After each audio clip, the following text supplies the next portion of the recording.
Hi, Eric. Hello. Hi, thanks for joining us. Sure. think We'll just give it another minute or so. And is it music? I want to make sure I pronounce it Yeah, correctly. music, just like Music. you listen to it, just Oh, spelled strangely. perfect. Music. Okay, thank you.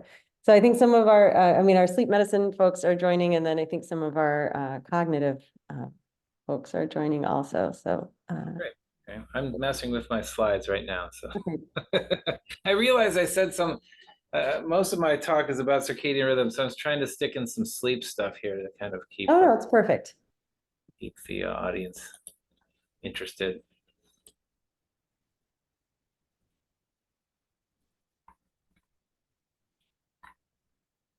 We'll just give it another couple minutes for people to join, and then we can get started.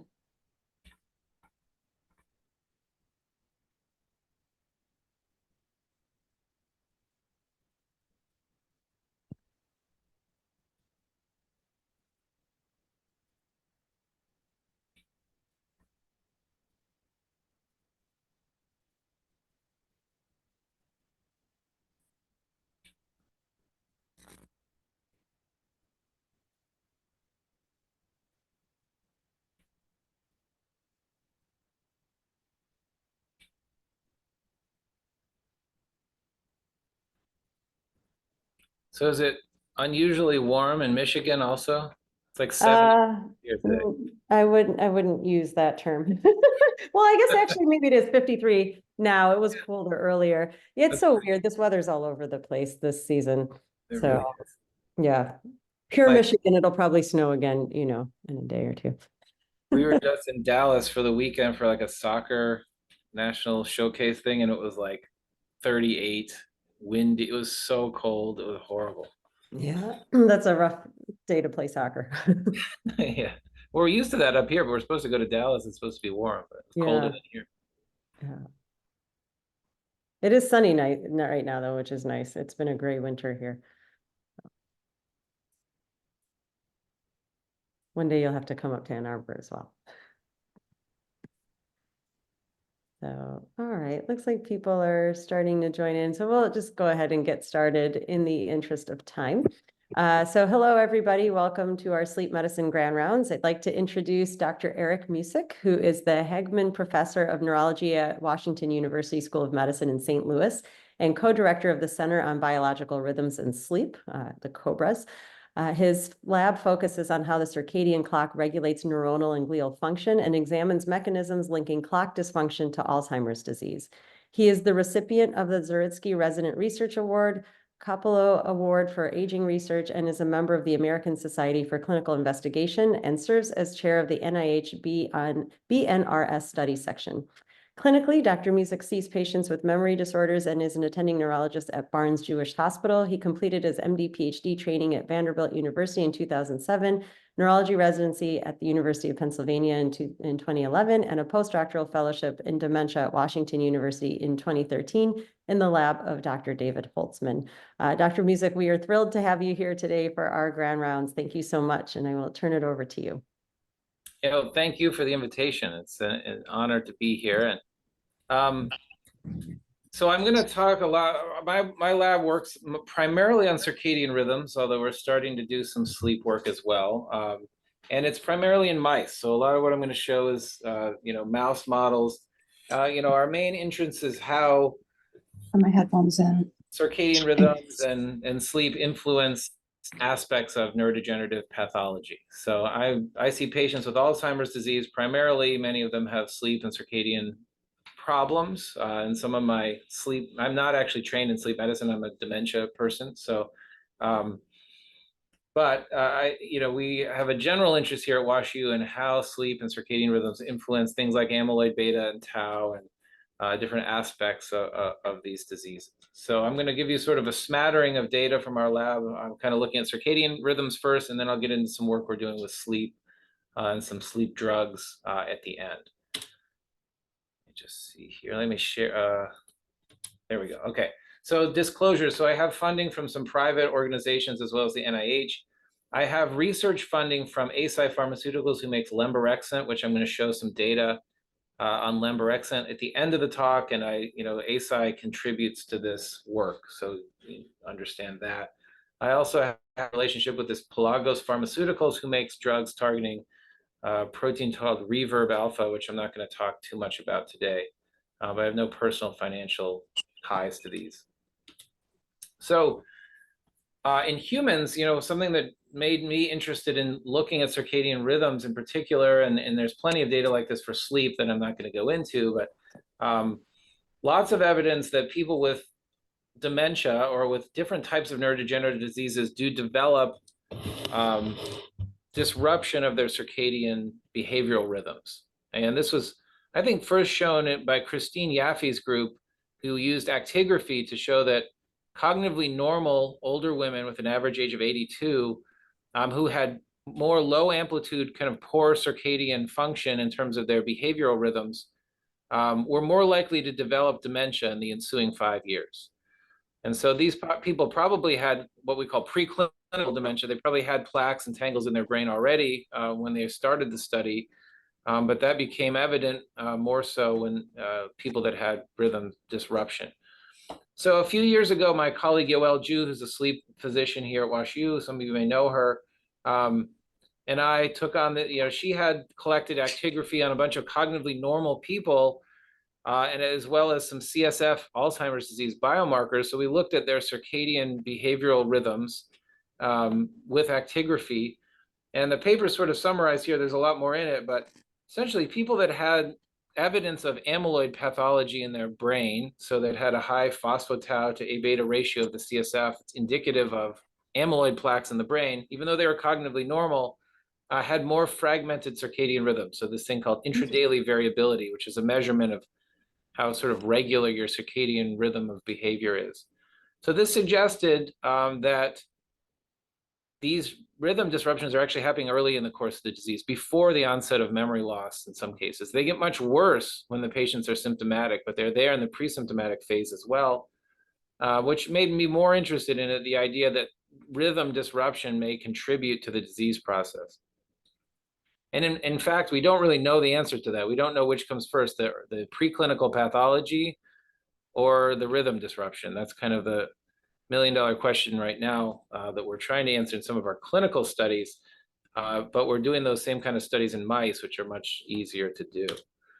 So a big focus of our work is on how time of day and the circadian clock regulates inflammation in the brain and glial function. So glia being the primary arbiters of inflammation in the brain. And there's a lot of data, it's summarized beautifully in this paper in 2014 by Annie Curtis's group, showing that the time of day at which a mouse is exposed to some sort of inflammatory insult has a huge impact on how severe the resultant inflammation is. So if you inject mice with lipopolysaccharide, which some of you may use, it's just a bacterial cell wall component that causes inflammation. If you do this in the evening, when mice are starting to wake up and become active, you get a much more robust inflammatory response than if you do it in the morning. And that's illustrated and we think this is driven by this core circadian clock machinery, which I think one advantage of studying circadian rhythms over sleep is that you can genetically manipulate the components of this clock much more easily than sleep is more of a state, whereas this clock is really like a molecular machine that can be manipulated in individual cells genetically. So some sort of evidence of this time of day impact on the inflammation process is that this data also from Annie Curtis shows that inject mice with lipopolysaccharide to cause inflammation, a very big dose, a fatal dose. If you inject them at 6 a.m., about half the mice die. And if you inject them with the same exact dose at 6 p.m., all the mice die. And if you disrupt the circadian clock by knocking out this gene BMEL1, which is sort of the most critical clock gene, then the mice all look like the 6 p.m. group. They basically all die with LPS. So it has a big impact on mouse survival, which is sort of a gross measurement of the severity of the condition.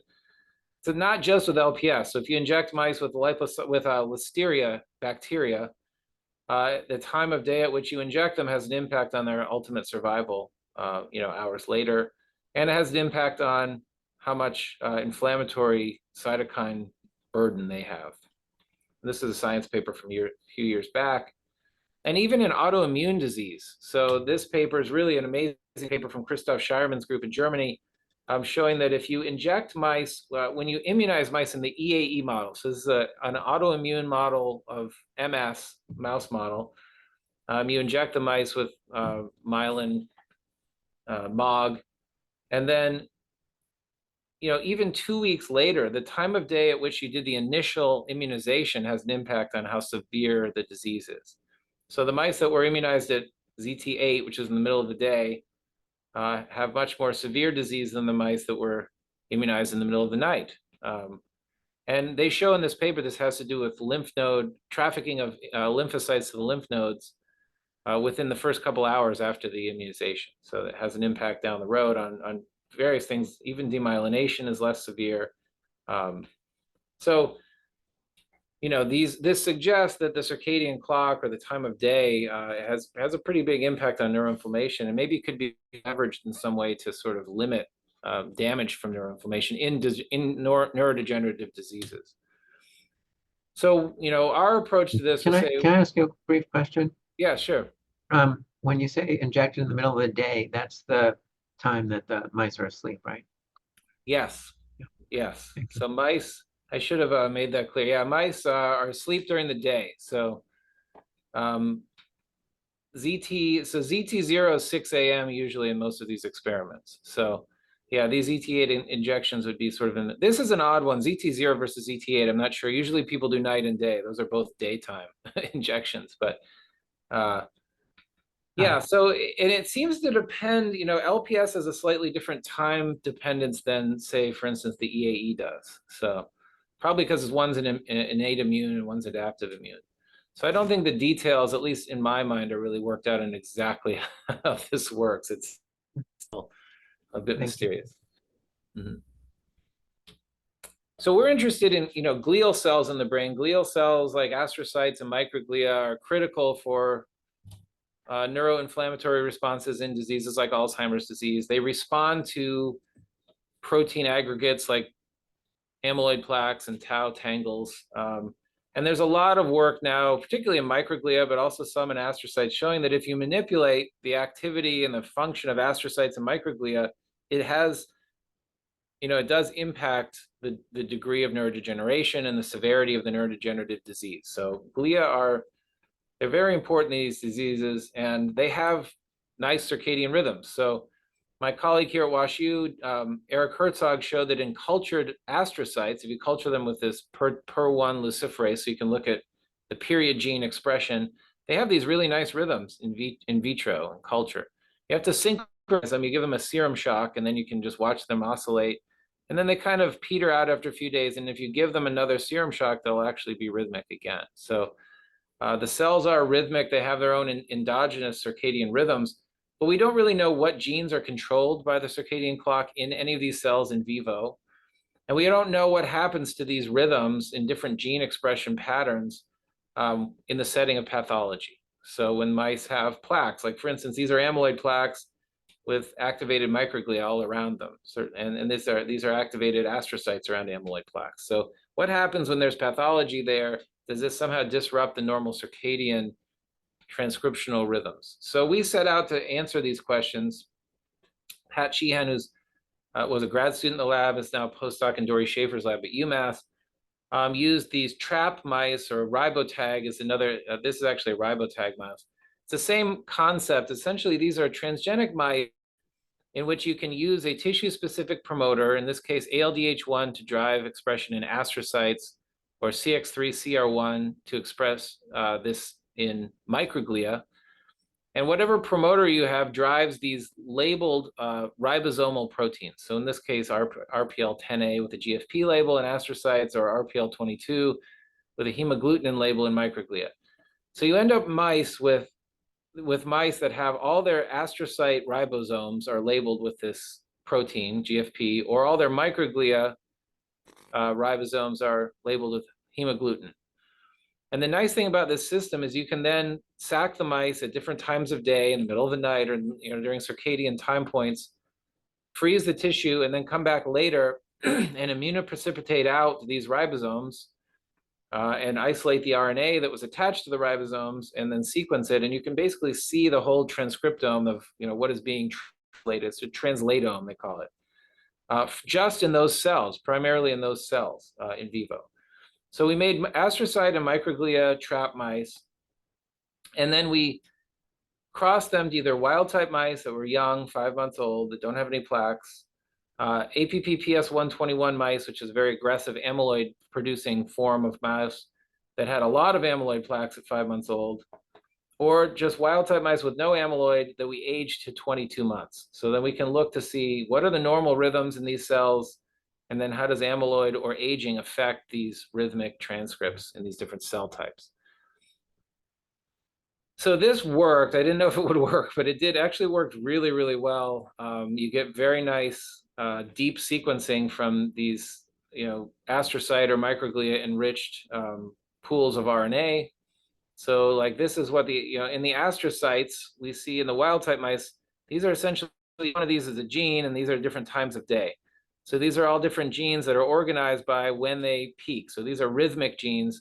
We apply a couple different bioinformatic methods to identify rhythmic genes. There's one called JTK cycle that we use, and there's another one called RAIN. These are algorithms that can identify genes that have a circadian rhythmicity and apply a bunch of cutoffs to them and multiple comparisons adjustments to them. So then we can identify what we think are rhythmic genes in the wild type astrocytes. And then we see these same genes, if you look at them in the amyloid mice, the mice that have plaques, a lot of them lose these rhythms, so the rhythms are severely blunted. So the plaques do seem to disrupt the clock in some cases. However, there's a whole nother set of genes that are not really rhythmic under wild type conditions, under normal brain, but in the setting of amyloid, they become rhythmic, or they are rhythmic in the amyloid mice. And we used another, for the aficionados in the crowd, if there are any, we use this program called Compare Rhythms, which is it can help you determine which genes, which transcripts actually gain or lose rhythm using a statistical method. So, because it can be a little tricky with these cutoffs, or what's rhythmic and what's not. So we have a set of genes that we're pretty confident about that either lose rhythms in the setting of pathology or gain rhythms. And then we can look at the pathways, look at these lists of genes and do pathway analysis on it. So these are all the pathways that are consistent in both sets, in either the wild type or the APP. These kind of things like circadian rhythm remains rhythmic. The core clock genes stay rhythmic, and then a bunch of other things that we weren't really that interested in. However, when we do sub-analysis, we can say, all right, which genes were rhythmic in the regular mouse in astrocytes and then lost their rhythms. And then we can do pathway analysis. We see some interesting things. So glutathione metabolism, seleno compound, these are probably similar. Insulin signaling in astrocytes was rhythmic and loses its rhythm. DNA sensing, so this is probably like inflammasome type stuff, metabolism. There's a lot of genes here. I'm just going to kind of go through these. I'll show you at the end, I have a fully searchable database where you can look through and find your gene of interest. So a lot of stuff loses rhythm in the astrocytes in the setting of amyloid. And then there's stuff that gains rhythm as well. So FOXO signaling, PI3 kinase, TNF alpha, a lot of inflammatory genes seem to become rhythmic in the setting of amyloid. So we think this is interesting that, amyloid pathology doesn't just screw up the rhythm entirely. It actually seems to change in the astrocytes which genes are rhythmic.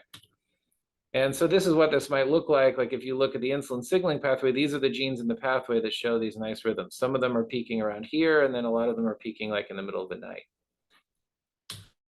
So if we look at individual genes, which I always think is the best way to do this so you can see with your own eyes, PER2 and ART-like, or BMEL1, these are core clock genes. You can see they show really nice rhythms in the astrocytes, but they're not affected. The purple is the APP mice with plaques. They're not affected at all by the amyloid. So the amyloid is not disrupting the core clock. And this is the case for CRY and PER2 and PER1, and pretty much all the core clock genes remain robust and rhythmic in the astrocytes in the setting of amyloid, which was surprising to us. However, a lot of downstream genes that are rhythmic either lose or gain rhythms. So these are 4 that I picked because these are all GWAS, or either GWAS hits or they're known like Alzheimer's related genes. So clusterin is a GWAS hit for Alzheimer's. PCALM is a GWAS hit for Alzheimer's. You can see in both those cases, under wild type conditions, there is no real rhythm, but in the setting of amyloid, they kind of gain this rhythmicity for whatever reason. We don't really know. Chi301 is a biomarker of Alzheimer's disease. It's an inflammatory mediator made by astrocytes. We published a paper on it a couple of years ago that we knew it was controlled by the clock, but it wasn't seen to be rhythmic. Under basal conditions, again, it's not rhythmic, but in the setting of plaques, it gains this nice rhythmicity, which is something we kind of predicted in our previous paper, but it turns out to be true. And then there's cytokines and chemokines like CCL3 that I show here, which are not expressed at all in the brain normally. But in the setting of plaques, there's a big inflammatory response. These things go up, but when they go up, they do not go up consistently across all times of day. There's actually a nice rhythm in the expression of a lot of these. So suggests that in the setting of inflammation, the clock, that certain genes that maybe didn't appear rhythmic before kind of become rhythmic or appear rhythmic. And we don't know how that works exactly. So we've done this for a bunch of different things. I'm going to go through this rather quickly because it gets a little bit repetitive, but that was astrocytes I just showed you. We also did the same thing for microglia. We see the same exact phenomenon. There's genes that lose rhythms. There's genes that gain rhythms. There's a lot of interesting pathways that seem to be rhythmic in microglia. mTOR, TNF alpha, metabolism, you name it, a lot of rhythmic stuff. Of the things that lose rhythmicity, a lot of them have to do with like disease pathways, Alzheimer's, Parkinson's, Huntington's, oxidative stress response, oxidative phosphorylation, so mitochondrial function, and also some protein degradation pathways that were rhythmic, and then they lose rhythmicity in the setting of amyloid. So for instance, this is the Alzheimer's pathway. You can see it's nicely rhythmic here. There's things that gain rhythmicity. So again, FOXO signaling comes up and AMPK signaling. A lot of lipid and atherosclerosis pathways seem to become rhythmic. So, whatever, cellular senescence. So we don't really know what this means, but there's a whole lot of stuff to potentially pursue here. But it suggests that the clock has a pretty profound effect on microglia, and that amyloid reprograms this clock somehow in microglia. And here's some more, I like to show specific genes. Again, the core clock is pretty much robust. It's still rhythmic despite amyloid. But a lot of microglial markers, things like AF1 or IBA1, which we use to stain microglia, homeostatic markers like TMEM119 and P2YR12, they are both gaining rhythmicity even though they're suppressed in the setting of amyloid. And then things like MERTK, which is critical for microglia to engage with plaques, it's very rhythmic. It doesn't change in the setting of plaques though. And then there's some activation markers, some of the DAM markers like CSF1R and LPL that are upregulated in the setting of plaques that also kind of rhythmicity. Or this one actually is rhythmic in both cases. So I think we at least have to consider this, try to figure out what this biology is doing in these microglia. Why are they have these really critical genes having these rhythms? So aging, I'm not going to go through every gene, but in the aged mice, we see the exact same phenomenon. There's things that gain and lose rhythms, but it's totally different than what we see with the amyloid. So it's very different pathways. mTOR wasn't rhythmic this is astrocytes again, but I want to show you one thing that's kind of interesting. So for instance, this is what it might look like. Here's endocytosis pathway, not rhythmic in wild type astrocytes, not rhythmic in young mice with plaques, but in old mice kind of becomes rhythmic. So there's a few, I think, interesting things. Autophagy and mTOR signaling. So, astrocytes use this pathway to sort of control protein degradation. mTOR is not rhythmic under normal circumstances or plaques, but in aged mice, it becomes rhythmic. It's greatly elevated. And some of these autophagy markers, ALK1 and ATG10, show the same phenomenon where they're elevated and gain a rhythm in the setting of aging. So the circadian response to aging is much different than it is for amyloid in astrocytes and in microglia. But in microglia, the main thing we see, most of the genes lose rhythms. So even the core clock, so here's PER2 and BMAL and reverb alpha, these pink lines show the aged mice, they have very poor rhythms in a lot of the core clock. So it seems like aging affects the core clock itself more so than amyloid does, which we don't know why, but it's the assumption was sort of that all kind of pathology would disrupt the clock. But not the case. And then here's an example of like microglial metabolism pathway, very nicely rhythmic in young wild type mice, young APP mice, but in old mice, it's completely disrupted.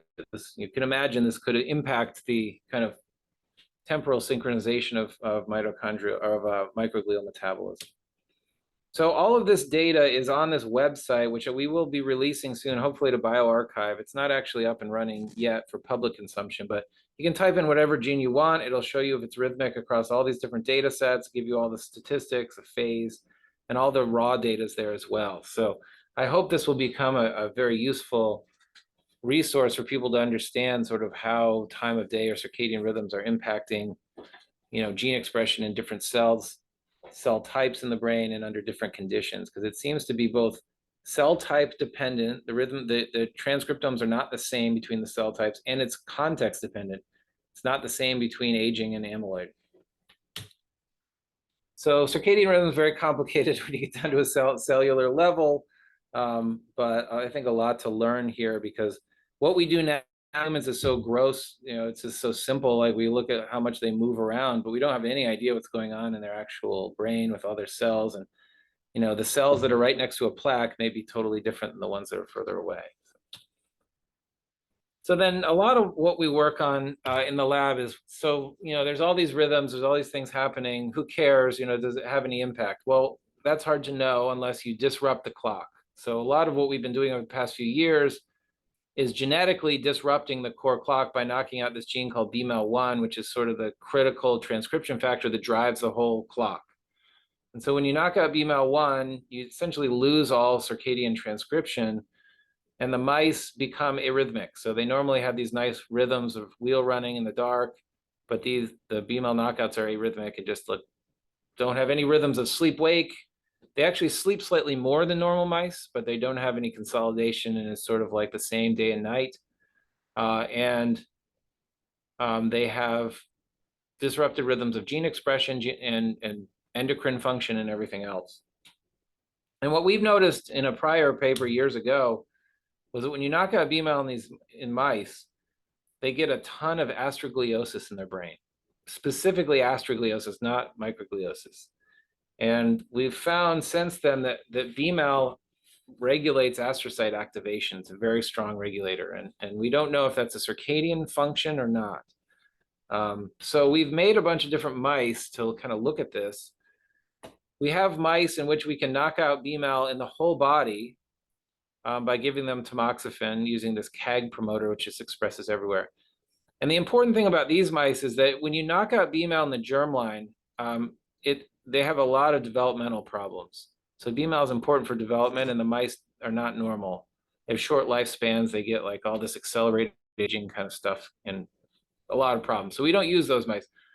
But when we knock it out at 2 months old, they don't get any of that. They're arrhythmic, but they don't have all the other problems. So we use only these postnatal knockouts.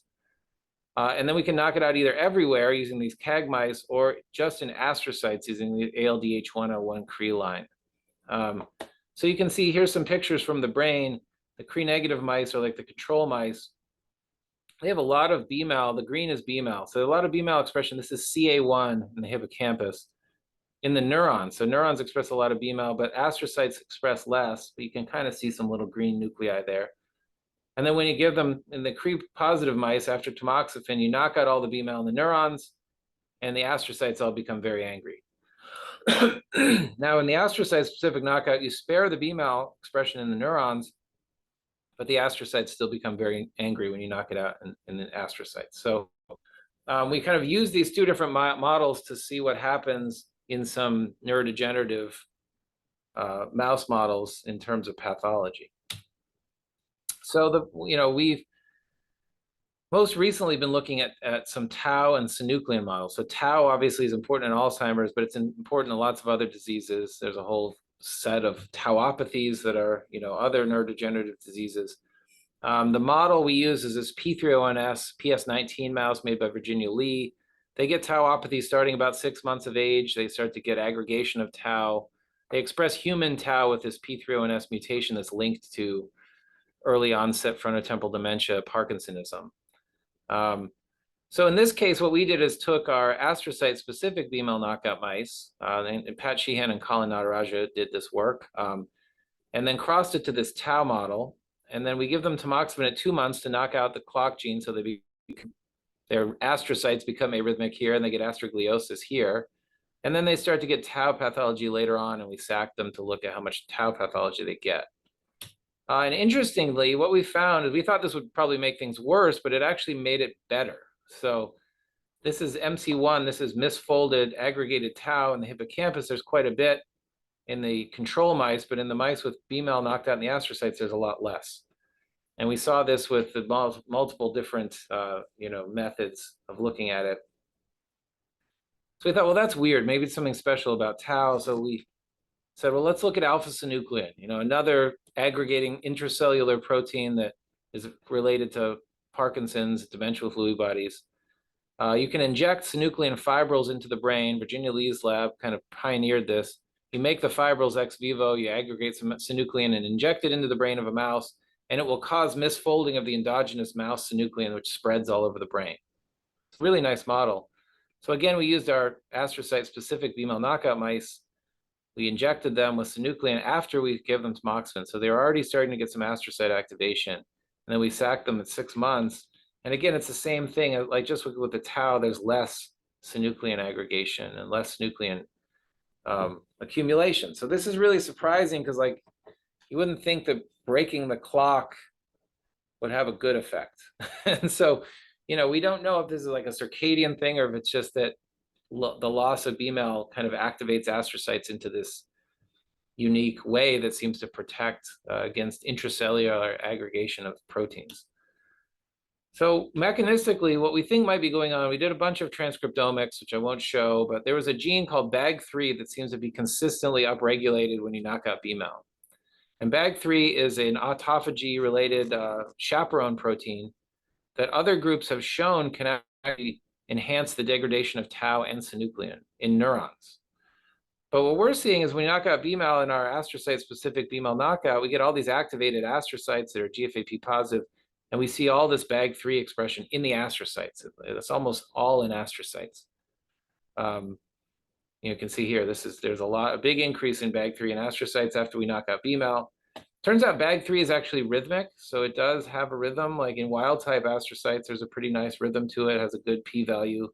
But in the setting of amyloid or an aged mouse, that rhythm kind of breaks down. They're not significant anymore. So it does suggest that amyloid or aging may disrupt this normal regulation of this BAG3 protein. So to test if BAG3 is sort of the link between this core circadian clock and this pathology, we did a bunch of things that are in the paper. You can look at it later, but we did a bunch of in vitro experiments that showed that you can kind of block the effect of knockout on synuclein uptake by blocking BAG3 expression. But we just want to know if we just overexpress BAG3 in astrocytes, does it protect against synuclein? So we made a virus that would overexpress BAG3 or GFP under the GFAP promoter, so specifically in astrocytes. We inject the mice at P0, so as soon as they're born into the ventricle, spreads all over the brain, and then we gave them synuclein injection 2 months later, and then looked 3 months after that at the amount of synuclein. You can see that the viruses are pretty well targeted to astrocytes. These are nice looking astrocytes. We didn't really see any neuronal infection, which is good. And the BAG3 expression is very clear in the astrocytes in the BAG3 virus. And then when we inject BAG3 into the brain, you can see there's a lot of BAG3 expression here in the piriform cortex of the mice. And then there's less of this phosphosynuclein. You can see there's some there, but it's pretty much gone in the mice injected with BAG3. So it suggests, at least as a proof of concept, if you overexpress this BAG3 chaperone in astrocytes, that it can somehow reduce neuronal synuclein aggregation. And we think this is because the synuclein spreads from cell to cell through the synapses, and the astrocytes are there at the synapse, so they must take it up and degrade it. It's also possible the neurons sort of release synuclein to the astrocytes somehow and they degrade it. We don't know.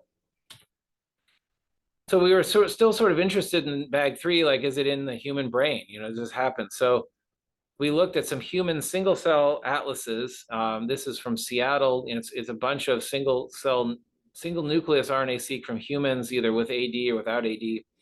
And you can see here's the astrocyte clusters, this little cluster up here, it's GFAP positive. It also expresses lots of BAG3. So it suggests that in the brain of people, BAG3 is expressed in astrocytes. Also probably a little bit in microglia and some endothelial. Then we looked in a bunch of different Alzheimer's transcriptomics, human transcriptomic data sets. So these are from a bunch of different ADRCs around the country. In each one, BAG3 was significantly increased in the cerebral cortex of Alzheimer's patients versus controls. So it suggests that BAG3 is being upregulated in the setting of Alzheimer's disease. And then we looked at the astrocyte cluster from a different single cell data set. This is from humans with early onset autosomal dominant Alzheimer's disease. So these are relatively young people that have died from Alzheimer's disease. And you can see in the people with Alzheimer's disease, there's some clusters of astrocytes, 2 and 4 specifically. They're only there in the Alzheimer's patients, not in the controls. So we think these are reactive astrocytes that are responding to pathology. And in those clusters is really where we see a lot of BAG3 expression. So, we think BAG3 is being upregulated in human astrocytes in response to amyloid pathology, but it's clearly not added to prevent the pathology from causing disease. So maybe if we could get this going sooner, maybe it's happening too late in the process to actually be protective. So in summary, this first part, the core clock gene, BMAL1, regulates BAG3 expression in astrocytes. It regulates astrocyte activation. It protects against synuclein and tau pathology, unsurprisingly enough. This suggests that glial clocks can maybe be manipulated in some way as a protective therapy. The question is, how relevant is this to non-genetic models? Very few people have a BMAL mutation or deletion. It's just not really a thing. So what if we do a non-genetic circadian disruption model? Will we see something similar? So just to kind of recap, in our BMAL knockout model, we published a paper in 2018 showing that these mice, when we cross our global BMAL knockout mice on an EPP-PS1 background, so these are mice that get amyloid plaques, that it blunts their rhythms, of course. It blunts rhythms in amyloid beta in the brain, and it increases plaques. So BMAL knockout mice have increased plaques, they have increased astrogliosis, and they have decreased tau pathology, which is sort of a weird combination.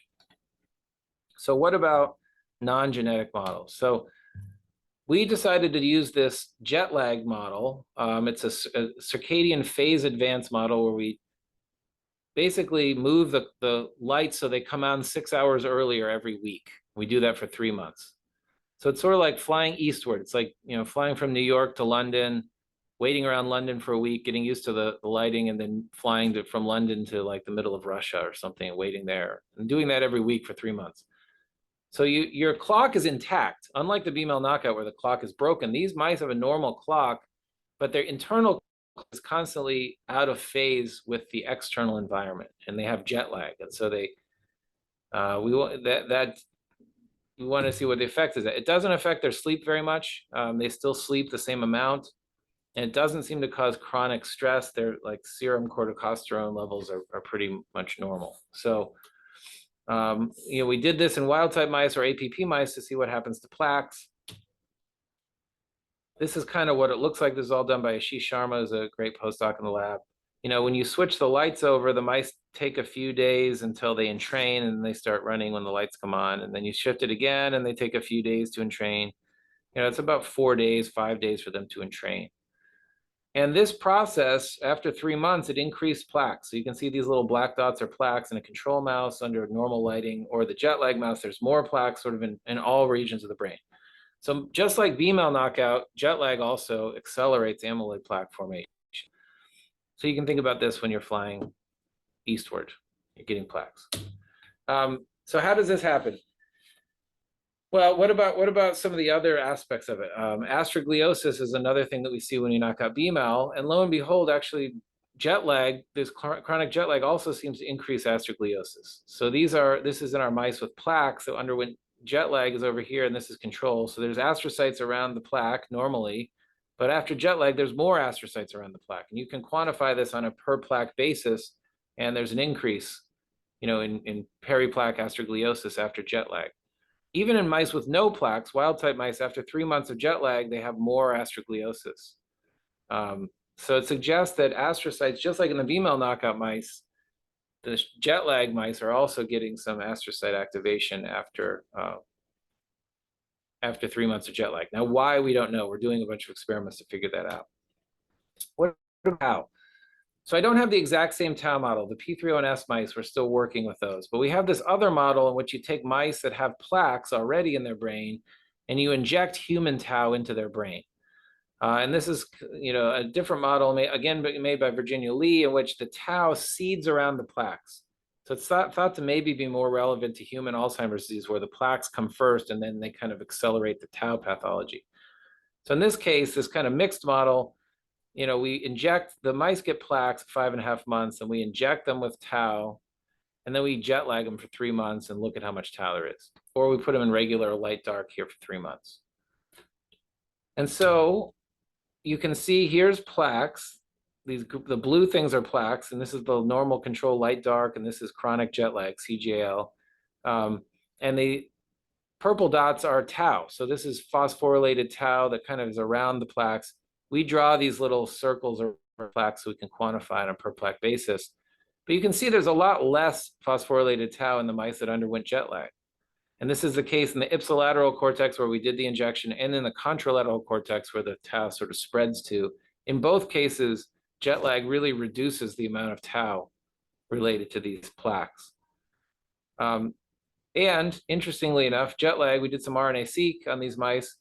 Jet lag also induces BAG3. So BAG3 is one of the genes that is induced in the jet lag mice after jet lag. So it has a lot of similarities. Like, this is very surprising to me, actually, that jet lag could potentially protect against tau pathology, or that breaking the clock could have this effect. So, we're trying to understand what that means. What are the implications for that? But it suggests that, manipulating the clock one way or the other, you can sort of have different effects that maybe we didn't expect. It's not as simple as just, oh, you have AD, it breaks your clock, and it's all bad.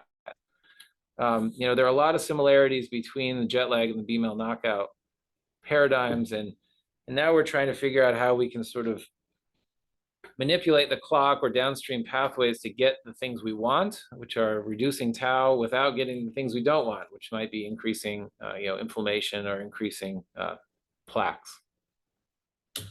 So I'm going to leave it there for the circadian stuff for now. It looks like I've got about 10 more minutes of info that I wanted to tell you about, and I'm going to switch over to sleep, switching fonts and everything for the sleep part. So, another area of interest, I think, for us and for many in the field is how sleep influences these same pathways. Dave Holtzman, my mentor for my PhD, or for my postdoc, is really the world leader in this area, but we do a little bit of it too.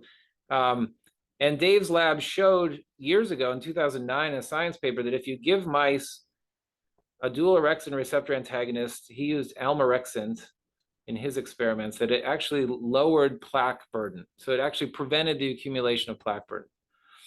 He subsequently went on to show that if you knock out orexin gene in mice that are going to get amyloid plaques, that they get a lot less plaque. They sleep about 8% more than a regular mouse, but they get way less plaque. You can see from these pictures.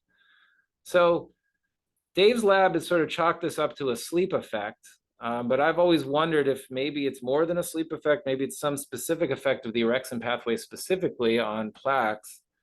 And so that's an open question, I think. Like, is this all sleep, or is this, and there's some experiments that Dave's done. When they sleep deprive orexin knockout mice, they do get more plaques. So like sleep does affect them, but it's just the magnitude of the effect seems sort of out of proportion to the amount of sleep increase. And there's people studying orexin levels in humans with Alzheimer's. Their CSF orexin levels are higher than normal, suggesting they have more wake. And then this paper came out recently from Brendan Lucy, whose lab is just down the hallway, in which he did he does these human experiments where they put lumbar catheters into people and collect their CSF every hour while they sleep deprive them or give them drugs, and look at amyloid beta and tau and other things. And so what he found here is essentially, if you're looking at amyloid beta, it kind of gradually goes up over the course of the experiment, but my people that were given suvorexant at 20 milligrams, another DORA, dual orexin antagonist drug, they have lower levels of A beta kind of throughout. This is just one dose of suvorexant. They're not on it chronically. And they have lower levels of these tau species as well. So it suggests that even in humans, maybe this orexin drug is having an effect. It didn't work at 10 milligrams, but at 20 milligrams it did. We are interested in this. As I mentioned, we've been working with Eisai with their lemborexant, which is a DORA that they have that it hits both orexin receptors. It's FDA approved for treatment of insomnia. And what we've been doing is comparing it to another drug that can induce sleep, doxepin, which is just an antihistamine, kind of a non-orexinergic generic drug that can cause increased sleep. And so we've been doing this in mice, these amyloid mice, APPPS1, Delta 9 mice that get amyloid plaques gradually over about the first 6 to 8 months of life. We picked these doses of the drug based on their ability to induce sleep. So 35 milligrams per kilogram of doxepin induces about the same increase in sleep, which is about 10% over a 24-hour period as lemborexant 30 milligrams. And then we have a lower dose lemborexant one that doesn't induce quite as much sleep. And so what Ashish Sharma did, who's a as I mentioned, postdoc in my lab, he gave these mice every day at 6 a.m. when they are going to go to sleep, essentially, because they're nocturnal animals, gave them this drug, a dose of drug. And then we did that for 3 months, and we looked at pathology. And so what we found was that lemborexant does lower amyloid plaques pretty substantially. So you can see these little white dots are the amyloid plaques. Pretty mild plaque pathology. And you can see in the hippocampus, they really don't have a whole lot of plaques, so none of it's significant. But in the cortex, in both 2 different areas of cortex, there's a big drop in the lemborexant 30 group. They have a significant decrease in amyloid plaque, whereas the other drugs do not. So doxepin not, at least with this particular measurement of amyloid, X34, this measures fibular like cord plaques. They're really like severe amyloid pathology. So it looks like lemborexant lowers better than doxepin. So one thing we were not, we looked at these mice very carefully to say what's going on with them. One thing we noticed was that in the mice treated with lemborexant, when you look at a plaque and you look at how many microglia are around it, the number of microglia around the plaque is actually the same, but the amount of CD68, so CD68 is a lysosomal marker, it's like a phagosome marker, it's kind of an indication of how phagocytic these cells are, was actually increased. So the mice that were treated with lemborexant have more of this phagocytic CD68 expression in the microglia around the plaques, which is quantified here, which is something we were very surprised at. Like, does lemborexant really affect microglial function? That's not really something that we were thinking about. So we said, well, let's see if this is really true. We did an experiment where we take mice, 5-month-old mice that have amyloid plaques, and we give them lemborexant every day for a week. And then on the last day, after they get the lemborexant, we inject them with a dye called methoxyXO4, and this labels all the plaque material in their brain. And it not only relabels the plaque itself, but it labels pieces of plaque that are inside the microglia that have been phagocytosed. And so then you can take the brain out of these mice a few hours later, 3 hours later, you can isolate all the microglia, and then you can you do flow cytometry essentially to look at how many microglia are lighting up because they have this fluorescent plaque material inside them. And so this is a measurement, it's basically an in vivo measurement of plaque phagocytosis by microglia, which I think is really cool. I'm amazed it works, but it does. We got it to work. So, and we learned this from Marco Colonna's lab, who uses this a lot at our place. So wild type mice with no plaques, you can see there, this is sort of the gate for the amyloid positive, methoxy positive microglia. There aren't any in the wild type mice because there's no plaques. In mice treated with vehicle, there is about 1.8% of the microglia are amyloid positive, essentially. And then if in the mice treated with lemborexant, 3.75% are. So you can see there's more dots here, it's quantified here. There is a significant increase in the amount of plaque that's been phagocytosed by these microglia after they've been treated with this sleep drug. So we wanted to also know, like, everything I've showed you is for preventing plaques from forming, but what about mice that already have plaques? What do these microglia do? And so for these experiments, we take mice that already have some plaques. We wait 9 months for them to get plaque in their brain. And then we label them with that same methoxyXO4. So we know at that moment in time, all the plaques that are there have been labeled. And then we treat them with lemborexant for a month or vehicle. And then when we sack them, we label the plaques with a different dye called thiazine red. And then you can, so the methoxy blue is still there and the thiazine red is labeling the plaques at 10 months.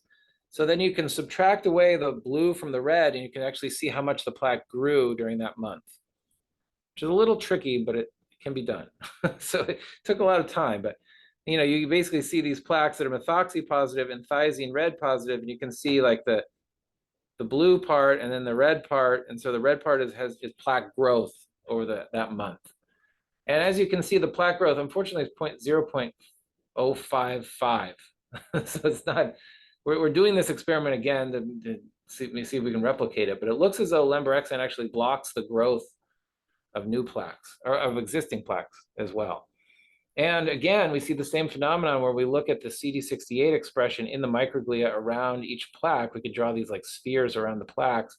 There's more of this CD68, so the microglia are more phagocytic.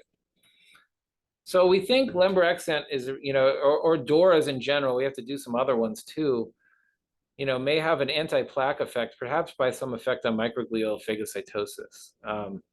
So that's kind of a new mechanism that we're investigating, but I think it has a lot of translational potential because these drugs are already approved. It's a drug you could potentially take for a long period of time without a lot of side effects. And so we're excited about that, have a grant in right now to work on this some more.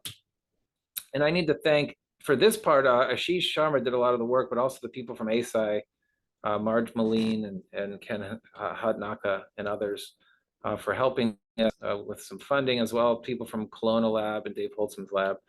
And then, oh, sorry. I lost my last slide, but I forgot to thank all the people in my lab that did the work. Obviously, I didn't do it. Thanks. Great. That was fantastic. Thank you. Neeraj, I think you had put a question in the chat. Did you want to ask it? But you're muted. Thank you, Eric, for such a great talk. Thank you. I think my question was pertaining to the earlier slides when you were using the inflammatory biomarkers trying to over the microglia and the astrocytes. My question, I think I have wondered the same thing as well. Whenever we fall sick or illness, those inflammatory things in our body, could they potentially be the same model that could be applied?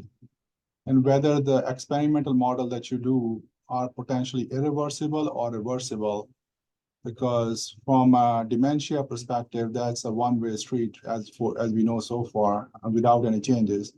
And I think, do you have any thoughts on the reversibility of this, or whether it is by improving drugs or by any kind of a more targeted approach towards clearing the amyloids from the brain, whether it's a function of sleep or the drug itself? Yeah, that's a really interesting question. I mean, I think the inflammatory changes are very reversible. The amyloid itself is kind of a one-way street, although now we have drugs like Leqembi that we can remove amyloid plaques, and they actually work quite well, but they don't entirely stop the disease from going on. So I think, an infection model is very different than like a neurodegenerative model, because the neurodegenerative model just continually accumulates more and more pathology, and that's sort of what's driving the inflammation. So, exactly how the circadian clock interacts with this like constant phenomenon is not as clear. Certainly in other, like, I had COVID 2 years ago and I got a fever every night at like 7 p.m. and it broke at 4 a.m. every single night. Like, it was like clockwork, literally, no pun intended. But I'm sure that was a circadian phenomenon. I think that those kind of changes are absolutely reversible and you could potentially modulate them. you know, what I would envision is if we could understand how exactly these pathways control, it's like the clock is sort of like high up and controls lots of genes that then have this time of day effect. So if we could understand key ones, then you could potentially have a drug that sort of locks the clock into like the good, you know, time of day. You know, you could make it like 6 a.m. all the time if 6 a.m. is good for you. Now that may be pipe dream, you know, we're trying to do that with some drugs that target reverb alpha, which is what like a downstream target of BMAL, which we have a whole like grant about that I haven't talked about, but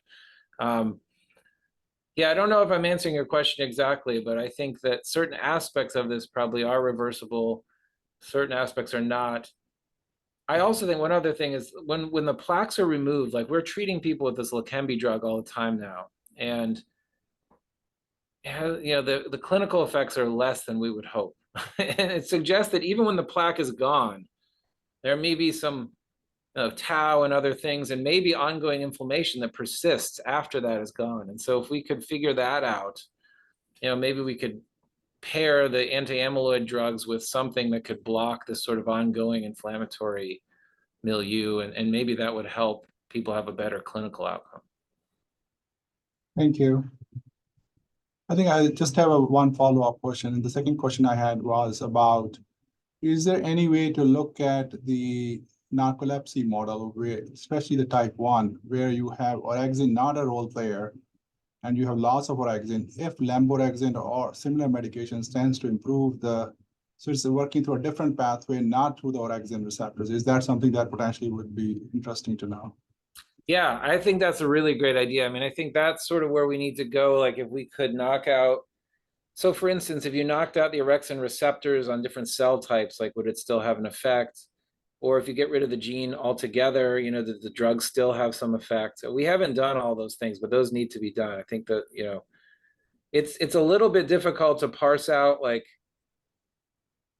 in our model, we see this microglia thing, but that could be sleep related. You know, it might be that sleep is doing that too, you know, and so I think there's a lot more work to be done there. I mean, orexin and a lot of other things besides sleep. It affects reward and appetite, metabolism, and a whole bunch of other things. So maybe, you know, it's just one of those things that's not sleep. So figuring out how to parse those out, I think, is a challenge that we need to undertake.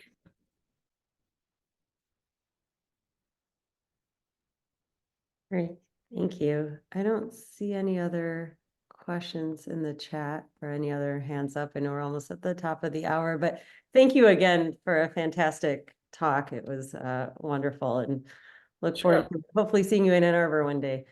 Yes, well, I was up there actually for a soccer ID camp, so who knows? My daughter There you might go. come visit. So, Excellent. all right, take care. Thank you for the opportunity. I appreciate it. Yes, thank you very much. All right, take care. You too.